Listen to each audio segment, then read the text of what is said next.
Hai. Ayo. Woo. So tahniah kepada pemegang-pemegang kad dan juga customer-customer Boyan. Announcement yang sangat penting. Geng, ramai yang tanya ongkos untuk stay dekat Rumah Jati ni bila siap. Berapa? Berapa geng? Satu hari, satu malam, cuma RM1. Serius lah Boyan. Geng, Boyan ada bajet 1.5 juta khas untuk Boyan tanggung makan minum tempat tinggal korang yang jadi pemegang kad Bos Ijan untuk korang stay dekat sini. Semua full Boyan tanggung, cuma RM1 aja geng. Masih kena bayar lah. Itu syarat aja.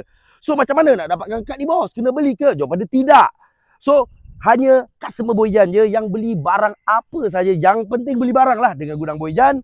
Dari dulu sampai sekarang sangat-sangat layak untuk korang stay dekat Rumah Jati Boyan. So geng, kepada bakal-bakal customer ramai tanya ni, bos, habis saya yang belum beli tapi dah nak beli ni macam mana? Boleh ke? Jawapan dia geng, ia berjalan selagi Boyan berniaga. Datang gudang Boyan, ini kalau korang beli barang, daftar tak payah bayar, free je. Ni free je. Daftar free. Sebab apa? 2020 dulu Boyan pernah cakap geng, what you give you get back dengan customer. Masa tu Boyan tak cerita pasal Rumah Jati ke apa, cuma Boyan pernah bagi tahu geng-geng Boyan, kepada korang yang beli barang dengan Boyan geng, Boyan akan buat sesuatu yang sangat super untuk korang. So tahniah kepada customer-customer Boyan. Ini tempat korang punya.